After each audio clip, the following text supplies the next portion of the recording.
అందరికీ నమస్కారం. Hi, hello, నమస్తే. వెల్కమ్ టు బీజేఎస్ బహుజన్ సేన మీడియా ప్రేక్షకులకు స్వాగతం. ఈరోజు దెందులూరులో గెలుపు ఎవరిది? 2019లో లాగానే ఏదైతే చింతమనేని వర్సెస్ అబ్బాయి చౌదరి మధ్య డి అంటే డి అనే పరిస్థితులు ఎదురు కాబడుతున్నాయా? అదేవిధంగా కార్యకర్తల యొక్క మనోభావాలు ఎలా ఉన్నాయి? ఏ పార్టీ కోసం ఏ కార్యకర్తలు బలంగా పనిచేయబోతున్నారు? ఏ మండలాల్లో ఏ పార్టీకి బలం ఉందనే నిమిషం మీద మీతో విశ్లేషణ చేయడానికి ముందుకు రావడం జరిగింది. అయితే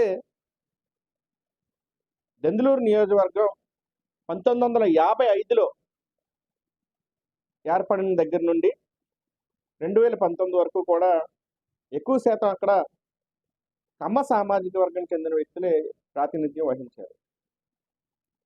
అది ఒక్క 1978లో నీలం చార్లెస్ గారు అనే వ్యక్తి తప్పించి మిగతా అన్నిసార్లు కూడా కమ్మవారు ప్రాతినిధ్యం వహించారు.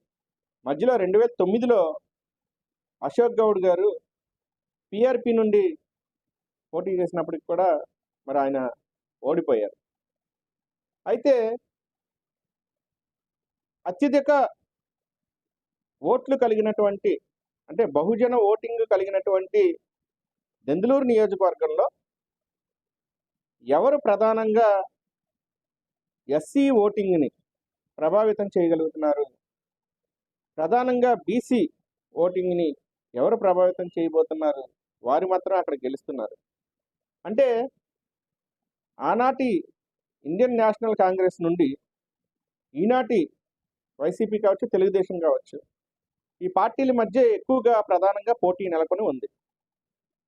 ఏదైతే ఇప్పుడు 2024 ఎన్నికలు సమీపిస్తున్న వేళ చింతమనేని ప్రభాకర్ అనే వ్యక్తి, అదేవిధంగా అబ్బాయి చౌదరి అనే వ్యక్తి, వీరిద్దరూ మధ్య ప్రధానంగా పోటీ తీవ్ర స్థాయిలో ఉంది.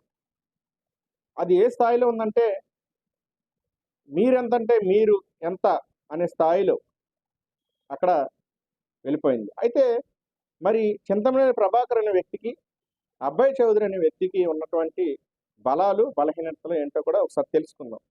చింతమనేని ప్రభాకర్ అనే వ్యక్తి మరి మాస్ లీడర్, కొడతాడు పెడతాడు అనే ఒక పేరు నియోజకవర్గ ప్రజల్లో ఉంది.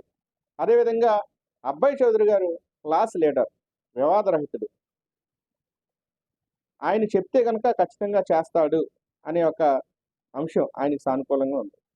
మరి 4 మండలాలు కలిగినటువంటి దెందులూరు నియోజకవర్గంలో పెదవేగులో చింతమనేని ప్రభాకర్ గారికి అత్యధికంగా జనాలు మొగ్గు చూపిస్తున్నట్టుగా, ప్రధానంగా కమ్మవారు ఎక్కువగా ఉన్నటువంటి దెందులూరు మండలంలో ప్రభాకర్ గారికి మరి అత్యధికంగా ప్రజలు మొగ్గు చూపుతున్నట్లుగా, అదేవిధంగా ఇక్కడ పెదపాడు, విజయరాయి ఈ 2 మండలాల్లో కూడా అబ్బాయి చౌదరి గారికి ప్రధానంగా ప్రజలు మొగ్గు చూపుతున్నట్టుగా మన బీజేఎస్ చేసినటువంటి ఒక సర్వేలో తేలింది. అయితే మరి ఏది ఏమైనప్పటికీ కూడా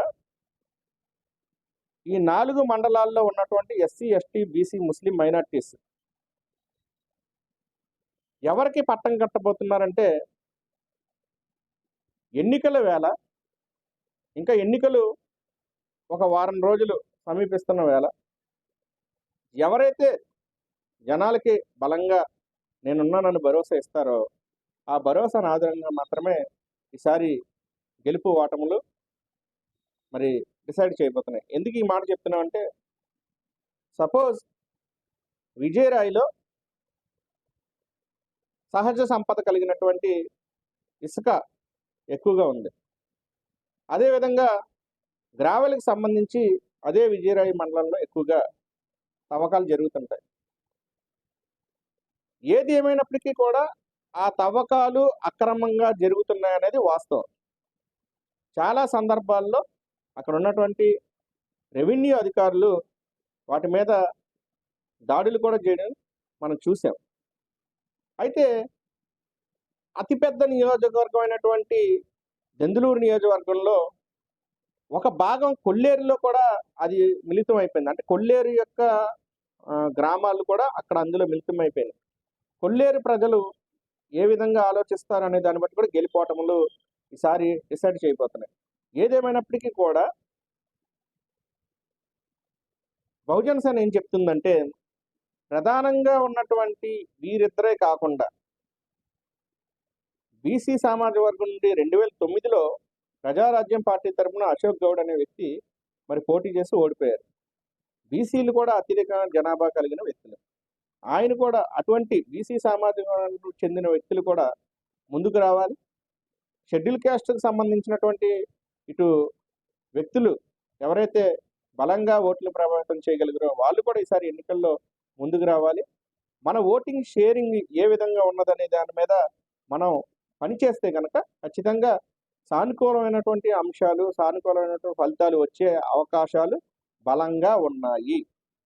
ఎందుకంటే క్యాండిడేట్స్ పెరిగే కొద్దీ ఒక నియోజకవర్గంలో 10 మంది క్యాండిడేట్స్ ఉన్నారనుకోండి, ఒక బలంగా పనిచేసే వ్యక్తులు, ఖచ్చితంగా ఓటింగ్ చీలిపోయే అవకాశం ఉంటుంది.